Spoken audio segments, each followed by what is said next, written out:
Welcome to Decision Vision, a podcast series focusing on critical business decisions. Brought to you by Brady Ware & Company. Brady Ware is a regional, full-service accounting and advisory firm that helps businesses and entrepreneurs make visions a reality. And welcome to Decision Vision, a podcast giving you, the listener, clear vision to make great decisions. In each episode, we discuss the process of decision-making on a different topic from the business owner's or executive's perspective. We aren't necessarily telling you what to do, but we can put you in a position to make an informed decision on your own and understand when you might need help along the way. My name is Mike Blake, host for today's program. I am a director at Brady Ware & Company, a full-service accounting firm based in Dayton, Ohio, with offices in Dayton, Columbus, Ohio, Richmond, Indiana, and Alpharetta, Georgia. Brady Ware is sponsoring this podcast, which is being recorded in Atlanta per social distancing protocols. If you like this podcast, please subscribe on your favorite podcast aggregator, and please consider leaving a review of the podcast as well. So today's topic is, should I get to know my employees on a personal level? And, this is a topic in business leadership that has been percolating and I think bubbling up to the surface really for some time. It's either been couched in certain other, leadership contexts. One of my favorite books on leadership by a retired naval officer named Michael Abramoff called "It's Your Ship." And I heard him speak and then later read his book. And it's a story about how he took over the lowest performing or lowest performance rated destroyer in I think it was the U.S. Pacific Fleet, and turned it around into the highest performing destroyer in the course of his 2-year tour. And terrific book. And I'm always fascinated in how you can potentially translate military leadership into the civilian sector. But one of the things that comes across very clearly in that book is that even though he had a destroyer full of officers and seamen by the hundreds, he got to know most of them and care about them. And you can talk about the other things he did, which I think were very important. Some of the things that I do, interesting as an aside, one of the things that I do that I get questioned on a lot is, back in the days when our firm used to actually work in an office and we would eat together, I would always make sure that I ate last, or at least I ate after any of the non-partner employees did. And people would ask me, why do you do that? And I said, well, that's a military tradition where the enlisted people always eat first, and the people kind of then go up from there in reverse order or ascending order of rank. And I think that's a good idea because it's a symbol of how you put the people on the front lines or closest to the front lines first, even if it's in a relatively modest way.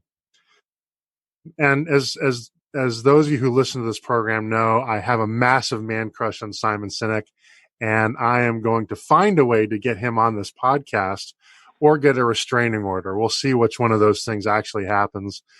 And I'm a big fan of Start With Why. And then I recently finished reading his book, The Infinite Game. And, not necessarily explicit, but certainly implicit, The Infinite Game is about building relationships, as opposed to the traditional archetypal 20th century and previous management model, which is really a transactional model. You do work, I pay you, we all both go our separate ways. Simon Sinek, I think, is very much a thought leader in this notion of the infinite game, that the notion of transaction-based leadership is simply no longer viable in the 21st century. People are too smart. Maybe you can say people are too needy. A cynic might say, well, in a world of participation trophies, parenting is now being outsourced to leadership in the private world. I think it's a little too cynic, but I can also see that point from a certain point of view.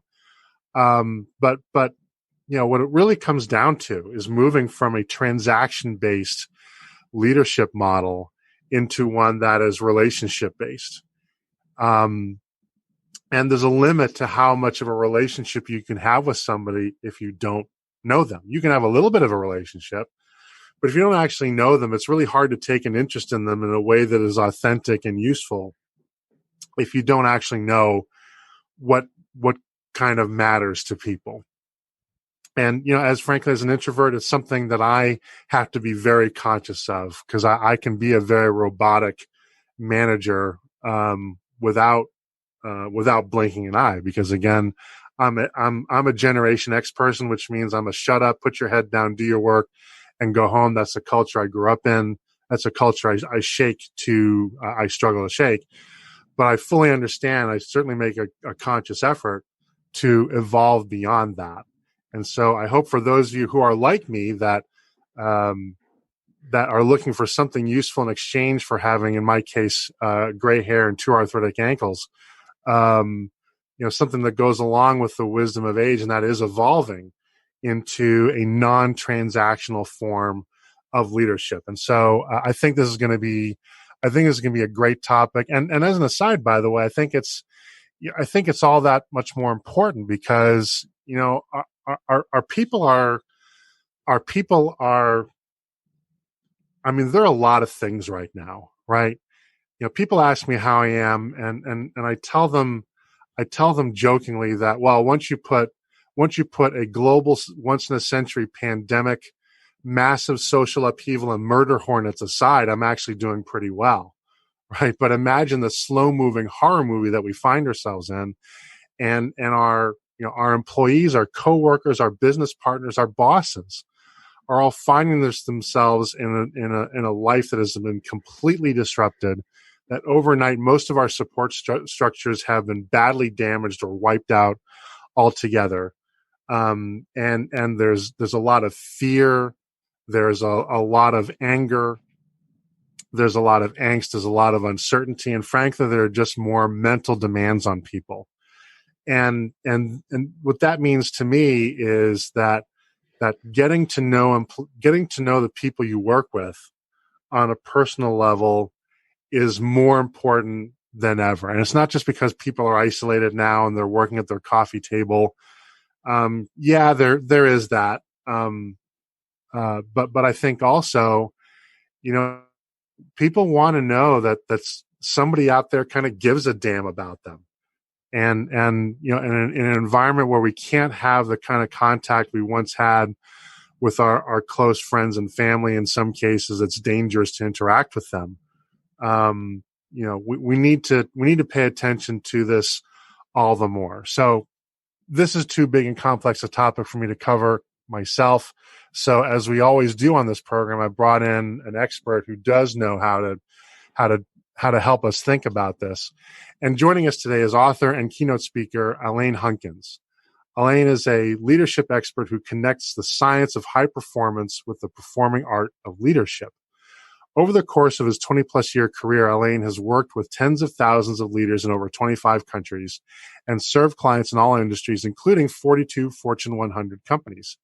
He delivers dynamic keynotes, I've seen them on YouTube, seminars, and workshops covering a variety of leadership topics, including communication, team building, conflict management, peak performance, motivation, and change. He has a master's of fine arts in acting from the University of Wisconsin-Milwaukee's professional theater training program. Take that, all the parents that said that kind of degree doesn't get you anywhere. And a Bachelor of Arts from Amherst College. Alain also serves in the faculty of Duke Corporate Education, ranked number 2 worldwide in 2018 by Financial Times on this list of customized executive education programs. He has also lectured at the University of North Carolina's Keenan-Flagler's Business School and Columbia University. Alain has authored over 400 articles and has been published by the Association for Talent Development, CEO Refresher, and the American Management Association. And he just released a book, Cracking the Leadership Code, which treats leadership as a skill set rather than a purely innate talent, and offers helpful guidance on how to develop or improve your own leadership skills. He's a certified co-leader for Mankind Project International, a nonprofit whose mission is to help men lead lives of service to their families, communities, and workplaces. He is talking to us from the Netherlands today, but I also understand he hails from Northampton, Massachusetts, which is close to University of Massachusetts and the National Basketball Hall of Fame in Springfield. And I know that because I grew up about 2 hours away from there in Boston. I'm embarrassed to say I've never been to the Basketball Hall of Fame. Nevertheless, Elaine, thank you for coming to the program and welcome. Mike, thank you so much. I'm really excited to be with you here today. Thanks. So, let's jump in here with something very basic, which is when we talk about getting to know your employees on a personal level, what does that mean to you? How would we define that? Wow, it's a great question. And I loved your context up front was really useful because I think what that means has really changed over time, getting to know. So you talked about you're a self-identified Gen Xer, as am I. And we came of age in the business world where it's very common. We probably have even heard this, like we check your feelings at the door, right? And so the idea that work and life were two separate beings. But, the world has really changed. You talked about that and just thinking about moving from this transactional based leadership to relationship based leadership. And so what's happening now is the fact that we, not just as employees, but just as members of society, our expectations have totally changed about what we expect from everything. And a big part of that has to do with the information technology has allowed us to be transparent. So we know what's going on. If we don't like our jobs, we can look in LinkedIn and Glassdoor and there are options and we can leave. So I say all that because what it means to get to know your people is people expect more from their relationships at work than they ever have in the past. And the cool thing is we've had all this great social science research that shows that when people perform at their best, they're actually feeling at their best. So if we want our employees to do a good job, it's actually in our best interest to make sure the environment they're in serves that. And part of a big part of how that environment becomes optimal for them to perform is for them to feel good, which means they have to feel that someone cares about them. It turns out, and actually Tony Schwartz, who wrote a book called The Power of Full Engagement, and Christine Porath, who is a Georgetown professor, did this great article in the New York Times a few years ago called Why You Hate Work. And it had tons of research, and they found that actually feeling cared for is the number one thing that improves engagement and decreases turnover. So it's so funny because it sounds so soft and fluffy, right? Oh, I got to care about my people, get to know them. But there's actually some great metrics that show there's a lot of hard science and performance result. So for the bottom liners, there's a lot of hard evidence for this very soft and fluffy skill. So that's why it's so important to get to know your people. So, a term that often enters a discussion like this and others, but we're talking about this, is the notion of authenticity.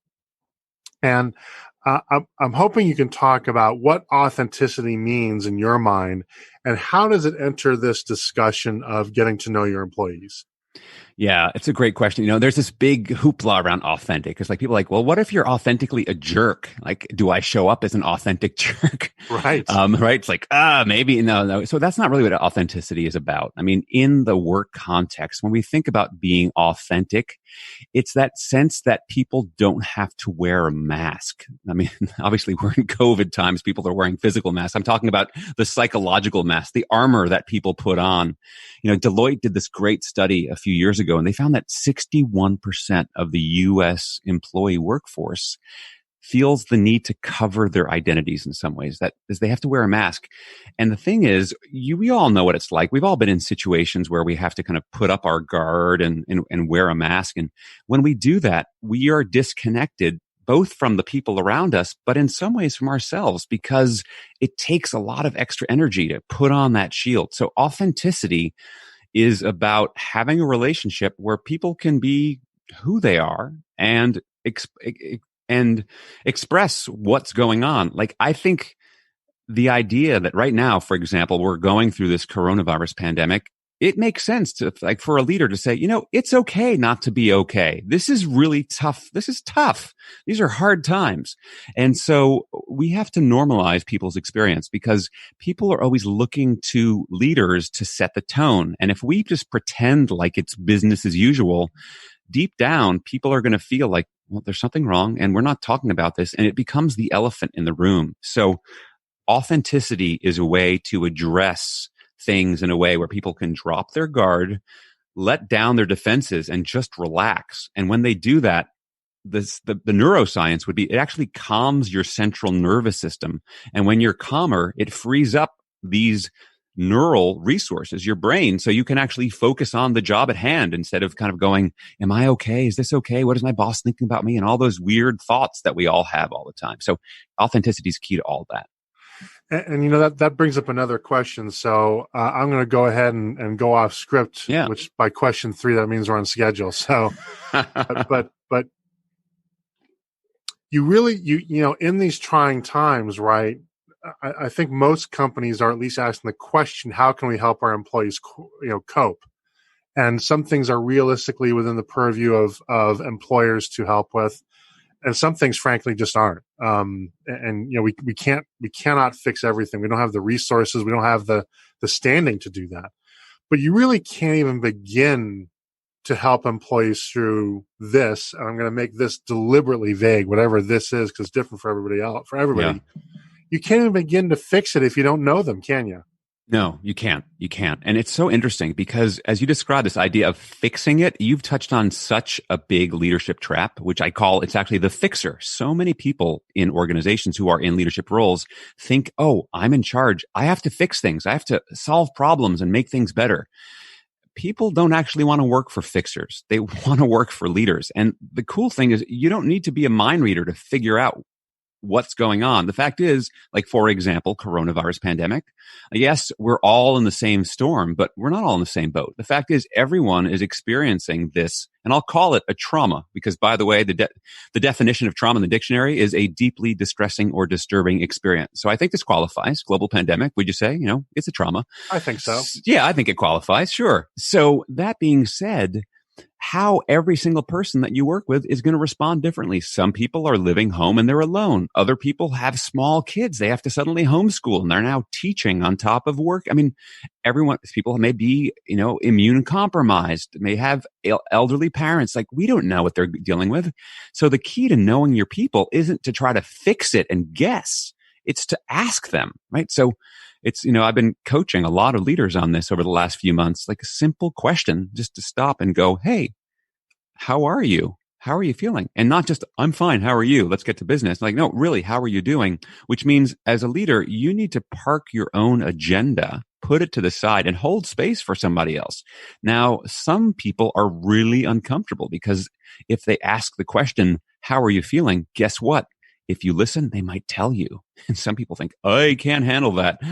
The thing is, that's really good. You don't need to be some kind of a licensed psychologist to deal with this. All you have to be is an empathic human. The fact is, if there are people in your life, like your family and your friends that you love and care about, you do this much more easily. Somehow, though, a lot of us have this barrier when it comes to work that, when it comes to employees and asking them how they feel, that's inappropriate. And then they're like, oh, let's get to business. So yeah, it's very much, it's key for you to, first of all, get out of that fixer mindset. And then second, start to listen with some purpose and have some empathy for other people's situations. And if it turns out that what they're dealing with is not something you can fix, just the fact that you listen and go, I hear you. I don't know what I can do, but I'd like to help you figure out what can get done. That goes a long way.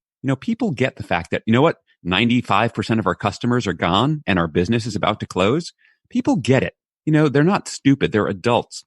And so we have to stop treating them like they're children. And a big part of that is getting to know them in their full life, outside of just the functional job box that they sit in on your 2-dimensional industrial age org chart. And that speaks to, I think, getting out again of a transactional mindset. Getting away from you're not asking somebody how they are or what's going on, because that's the necessary social protocol then to extract work, right? It's a legitimate question, and I love the term empathy. I love the term empathy there, and you bring up a point which I think about a lot, and I want to share here too, is that it is scary to ask people how they're doing because you don't know what you're going to get back, right? And caring requires a certain level of courage, doesn't it? Because once you care, you then adopt some form of ownership or responsibility. Maybe not to fix what's going on, because that may be beyond your power.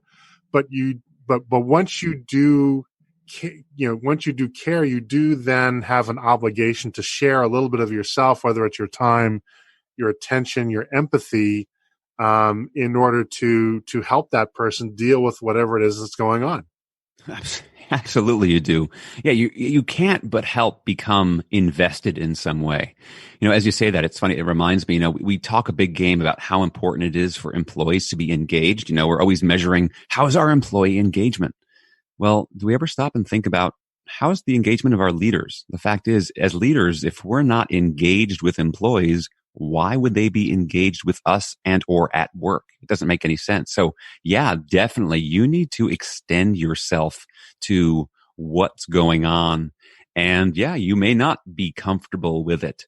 And this may derail your agenda, but that's part of leadership. This is part of stepping into a role where you want to get somewhere, you have an outcome, but the map is not the territory. And somebody brings something up and suddenly this is the most important thing in this moment. Now, hopefully we'll get back to something else, but this may take us on a different direction. And that's being, I'll call it a mature leader to be able to do that.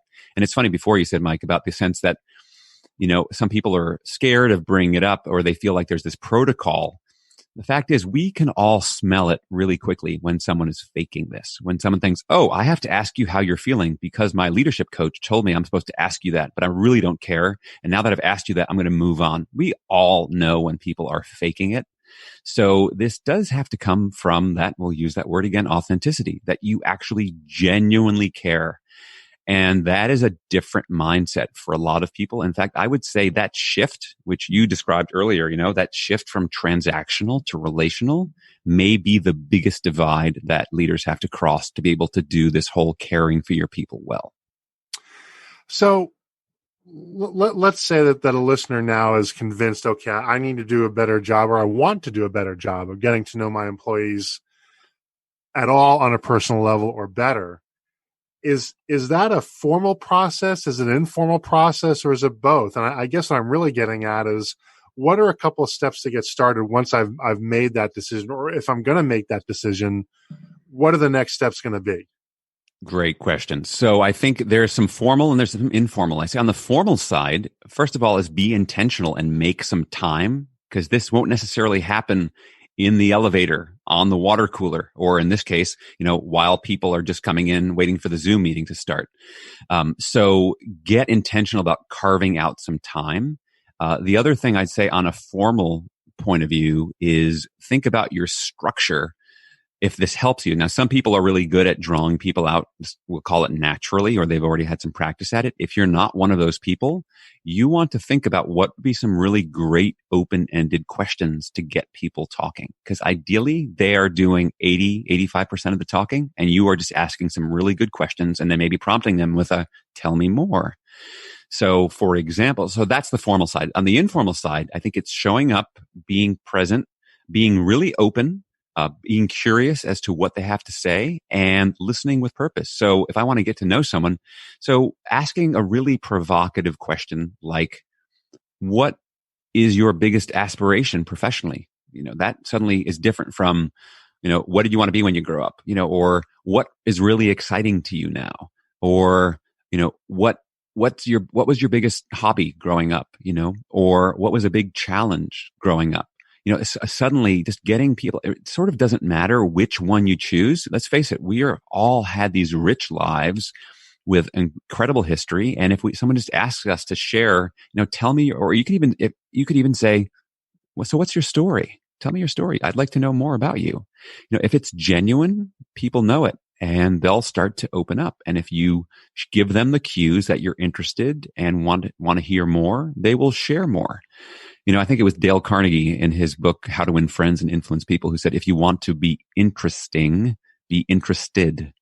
And so being interested in people, we love to joke in the field that people's favorite subject to talk about is themselves. So, it's true for customers. Why wouldn't it be true for the people that you lead?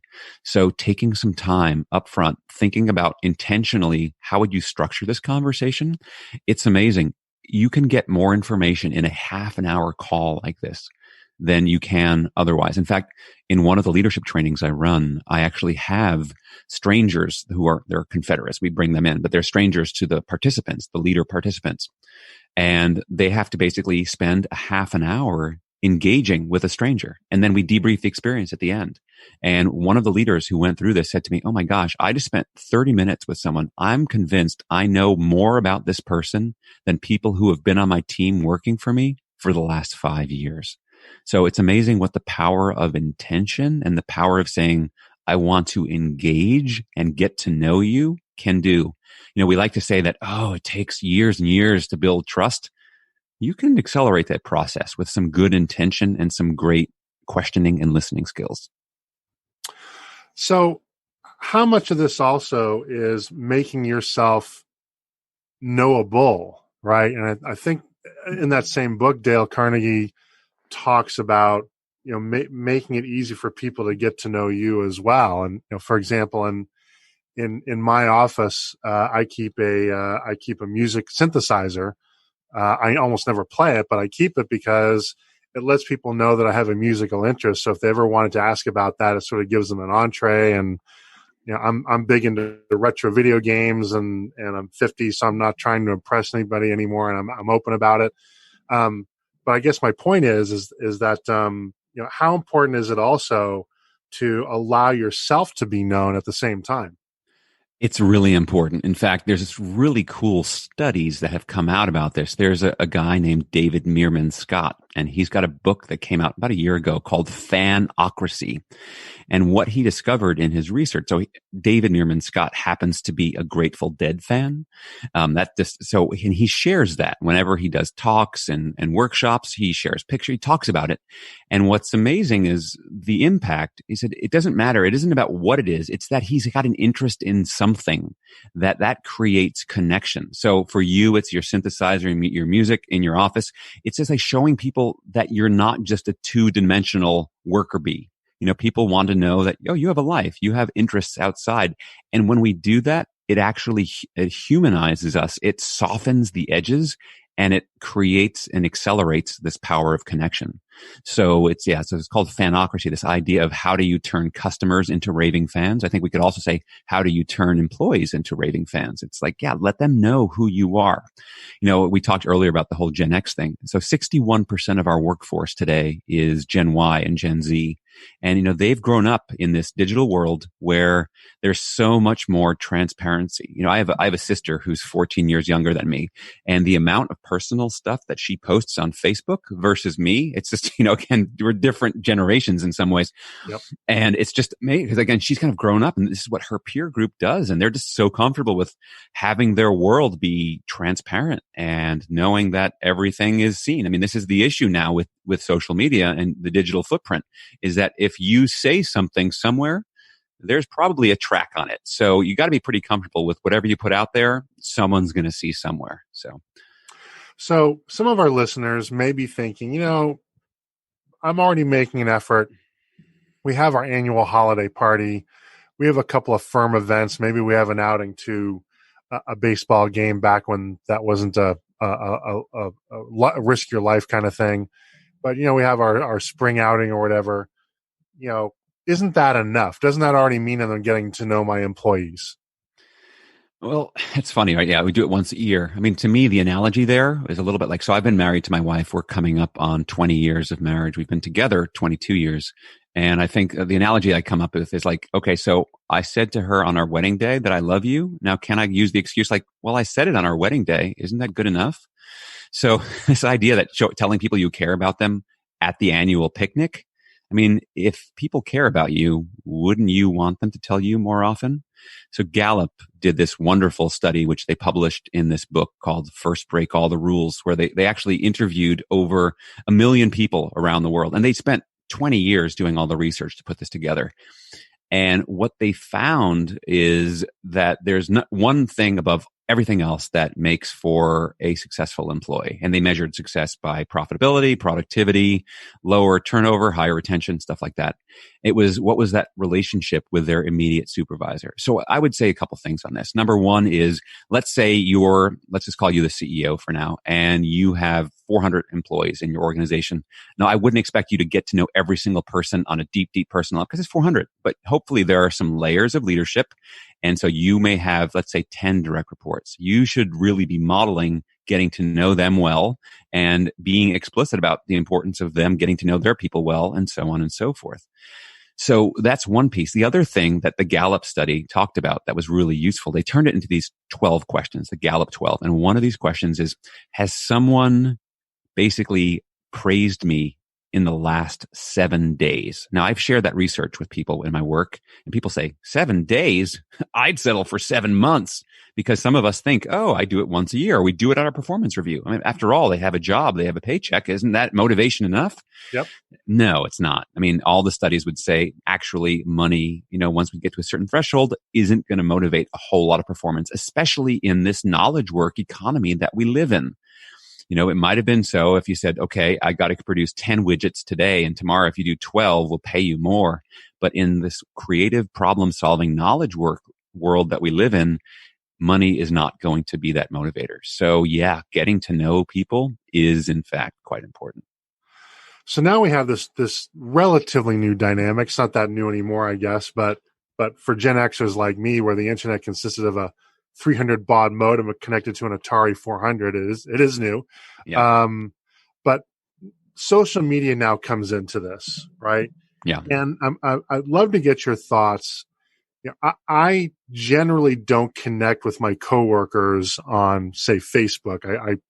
And really hesitate even to do it on LinkedIn, mainly because, particularly if they're subordinate with me, I don't want to feel like I don't want to put them in a position of wondering if they feel like they have to connect with me because I'm their, I'm higher ranked within the organization.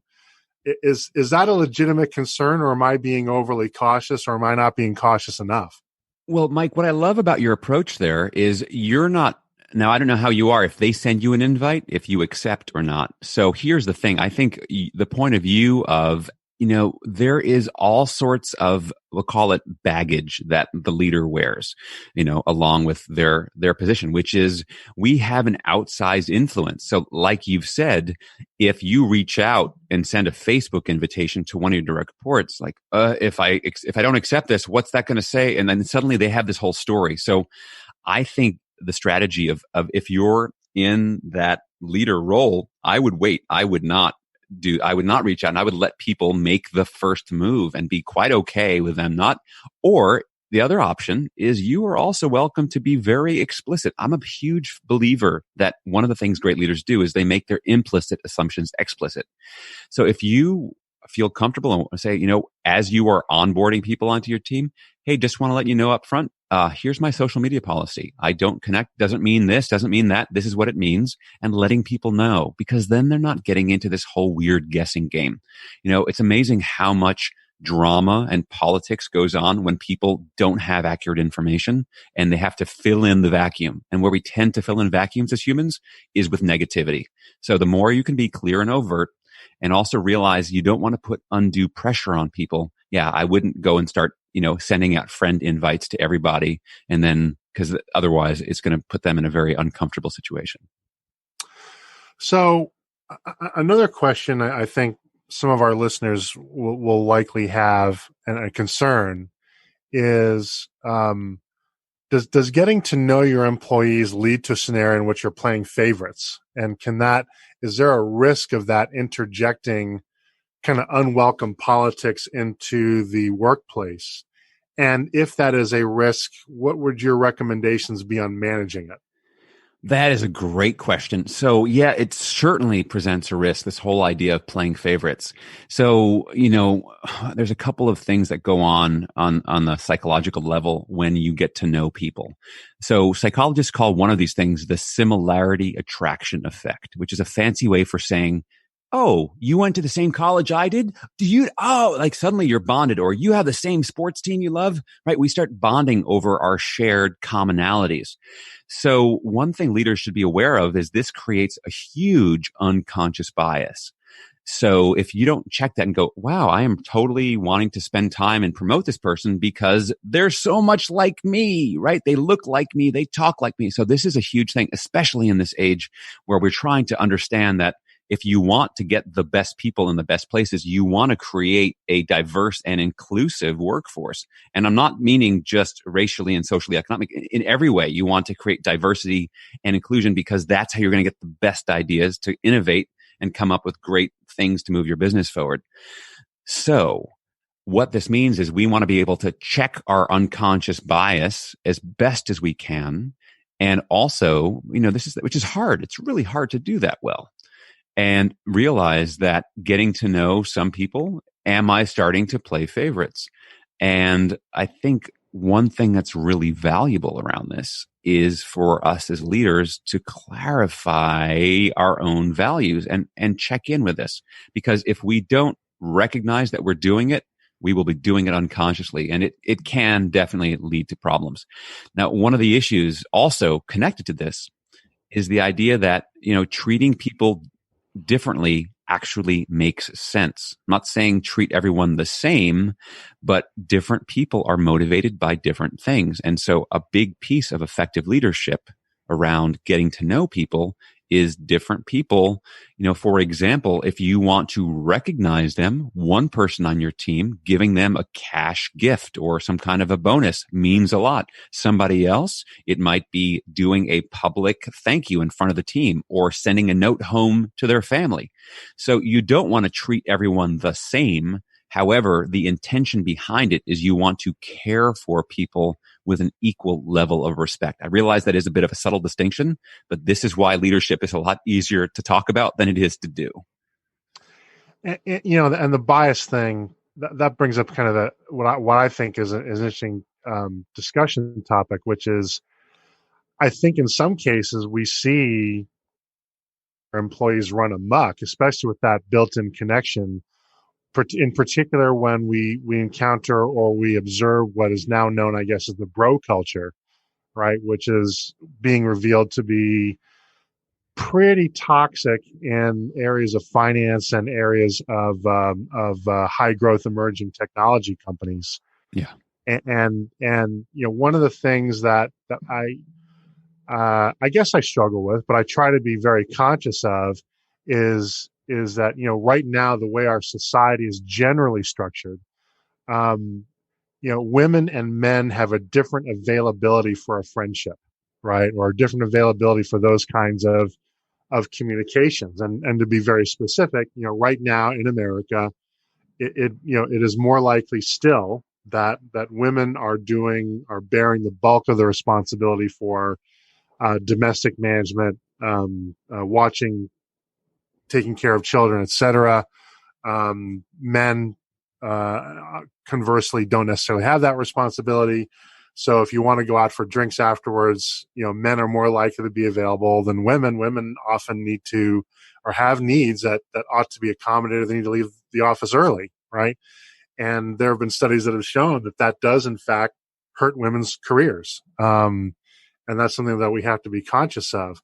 But I think what you're talking about, that having that commonality and that bias, if you're really not careful, it can run amok into creating a massive wedge within the organization, often in an unintended way along gender and potentially even racial boundaries.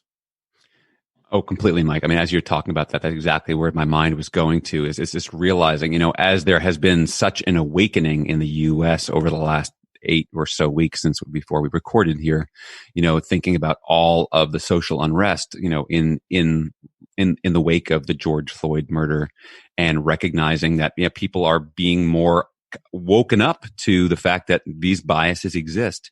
And the challenge with any kind of power dynamic bias is, in general, power tends to be blind to itself unless it gets some kind of a wake-up call that says, hey, you should notice this because your privilege is creating these inequities.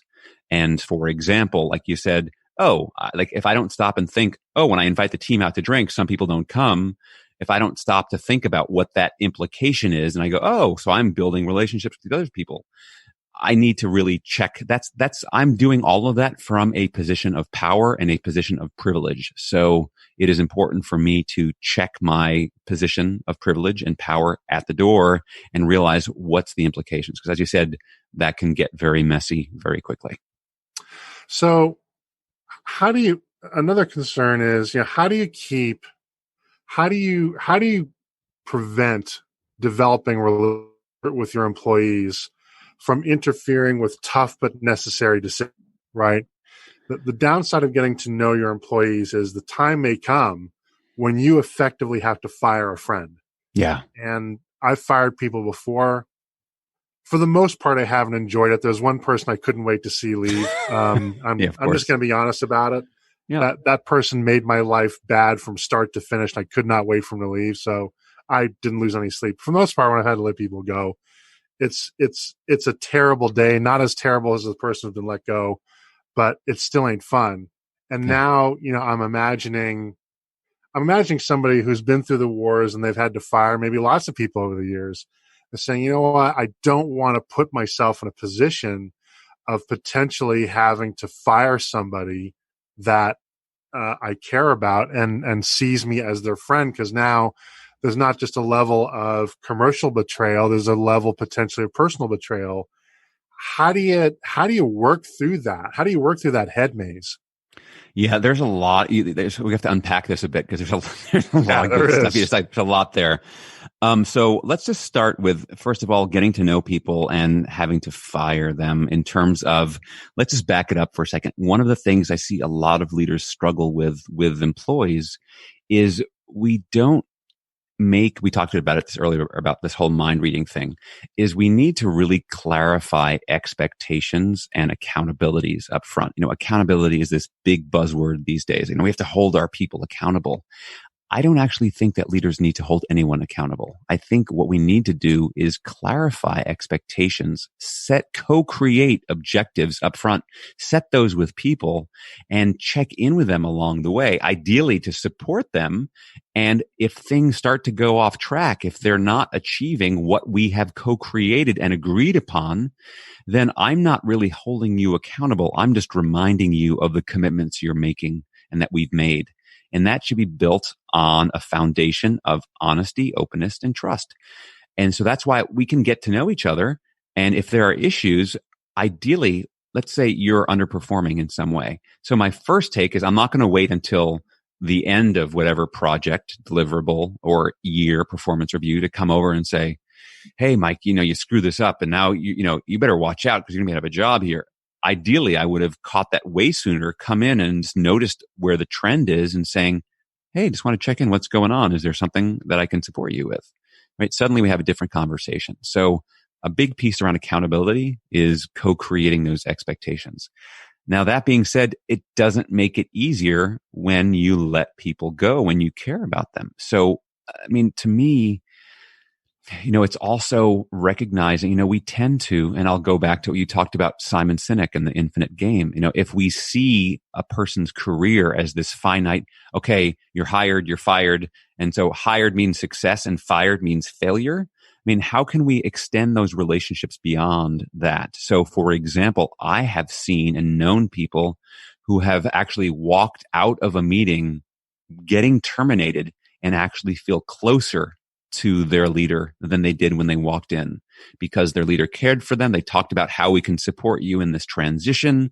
They talked about how do we stay in touch and be an alumnus of this network and our organization. So a lot of this is the mindset. If we walk into this of, I'm firing them, I am slitting their throat. It's like, no, you're not. You're actually terminating an employment contract. Like, let's get clear on that. And then so this has to do with being honest, straightforward, clear, and you can be empathetic.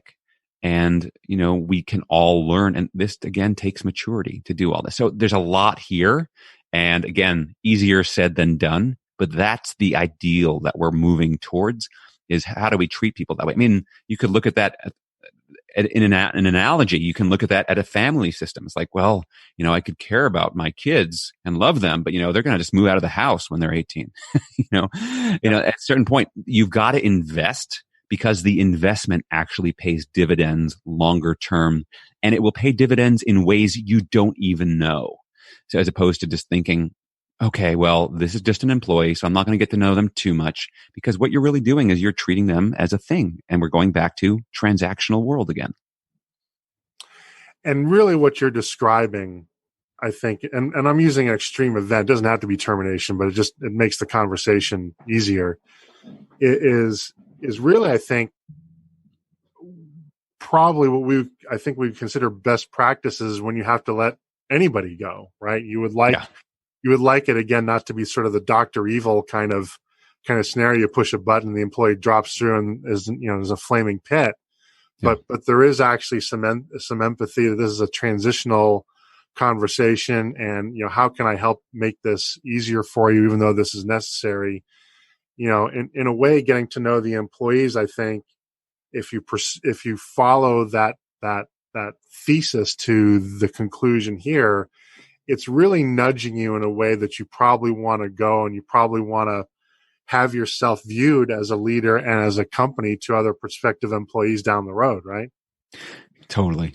I mean, if you think about it, the natural extension of getting to know your people is, now that I know them, if it comes time for us to part ways, I'll be in a much better position to part ways in a more effective, we'll call win-win situation than we would otherwise, because otherwise it's much more transactional, much more Dr. Evil-esque, right?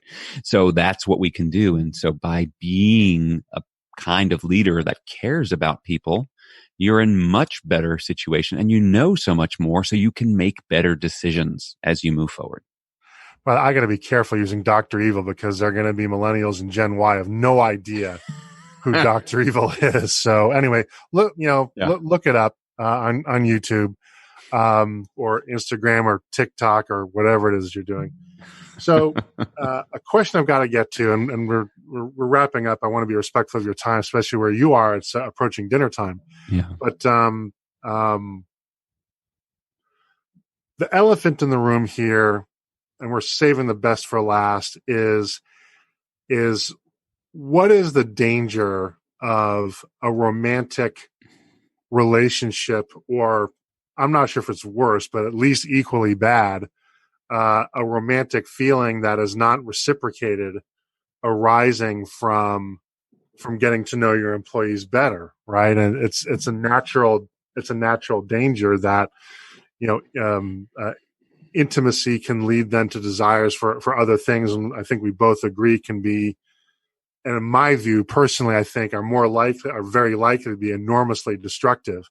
How do you put up a firewall to minimize the likelihood of something like that occurring?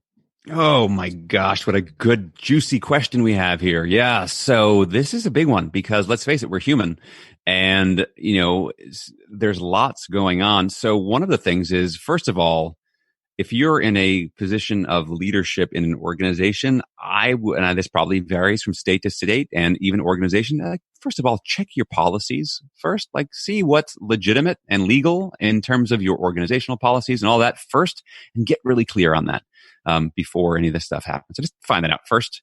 Do me a favor, please. Okay. And then in terms of that, for certain, if you are in the leadership role, again, there is a power dynamic. Even though we don't talk about it, it's there. And I think that you have to proceed with huge caution around moving forward anyway, because of that power dynamic going on. So again, kind of like you talked about before, let's assume that the policy is it's okay. I would say, like we talked with social media, if I'm in a position of power, I do not think it is appropriate for me to initiate any of this. And I would backtrack as much as possible. Like I wouldn't send a friend invite. Same thing, because that's going on. Now, you also talked about the sense of what if it's not reciprocated? I mean, this is where we get into dicier waters, right? So so you want to maintain professional boundaries. That being said, many people in the world have met who ends up becoming their partner, spouse, in a work context, it's going to happen. But I think underneath the principle we're talking about is being intentional, being conscious, checking your biases, and being respectful of the other person at all times. I think that's a good rule of thumb to proceed, but also check your policies. And I think that brings to mind a theme that then I think recurs is make sure you're authentic and you have the right motivation for initiating the get to know you better kind of relationship, the friendship, right? Because part of the issue with the power dynamic of romance is that I think in many cases that does revert back to a transactional space.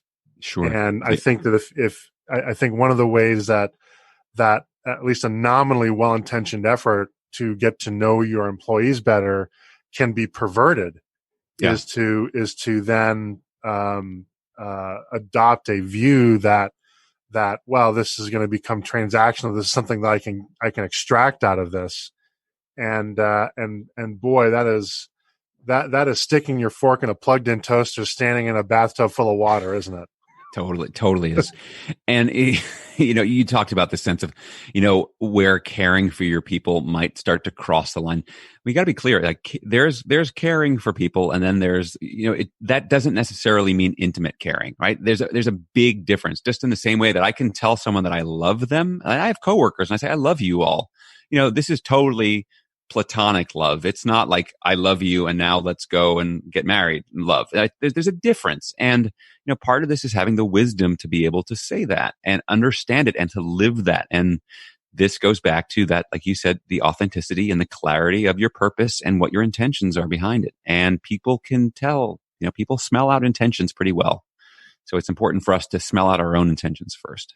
And if you can't handle that, then, maybe it makes sense that maybe you dial it back, right? You may not be emotionally wired to engage in a productive relationship, and that may require some kind of psychotherapy or reflection or spirituality to help you kind of work through, right? But if in your own self-assessment you say, I just can't, maybe you even have a history, right? I just, I once I start that relationship, I'm kind of all or nothing, right? That may be a situation where if it's really all or nothing, then maybe nothing is actually better. Yeah, for sure. You bring up such a good point here around this whole sense because, different people learn about how you develop romantic relationships from a lot of different role models. And some of those role models are healthy and a lot are not healthy. So we need to kind of check out, like, where am I coming from? And of course, the problem with this is when you're in a leadership role in an organization, you now have a position of privilege and people are going to project onto you. It's like, oh, you're an executive vice president. You must have you've got your stuff together and all these other things. Well, maybe that person has actually gotten some emotional arrested development around relationship building skills when it comes to romance. And suddenly that lack of maturity is now acting out all over the place. So this is why it's so important, as you said, for us to go back and understand where we're coming from. So this is why, we talk about leadership development and personal development. The fact is the two are totally inextricably linked. You can't really do one without the other because the person is the leader and the leader is the person. So, Elaine, this has been a terrific conversation, frankly, even better than I had hoped. I think we're already setting a record for the longest podcast we've ever done. So thank you for putting up with that. But and I have 9 more questions I could ask. But how could people contact you if they want to learn more about this topic? Maybe open a dialogue with you, get a quick piece of advice, something like that. Yeah, sure thing. So easiest place to find me is my website, which is www.alainhunkins. I'm going to spell that because it's a French name, Alain, ALAINHUNKINS.com. A lot of my thinking has actually been captured in my book, Cracking the Leadership Code. There's a link to it on my website. You can also go to crackingtheleadershipcode.com and preview the book, download a chapter. And you can also connect with me on LinkedIn. I'm pretty active on that platform, but you won't find me on Instagram because I'm an old Gen Xer who doesn't do that, as my 13-year-old daughter reminds me of all the time. Well, that's going to wrap it up for today's program. And I'll haul out my French degrees and pronounce it properly. So I'd like to thank Alain Hunkins so much for joining us and sharing his expertise with us today. We'll be exploring a new topic each week. So please tune in so that when you're facing your next executive decision, you have clear vision when making it. If you enjoy these podcasts, please consider leaving a review with your favorite podcast aggregator. It helps people find us so that we can help them. Once again, this is Mike Blake. Our sponsor is Brady Ware & Company, and this has been the Decision Vision Podcast.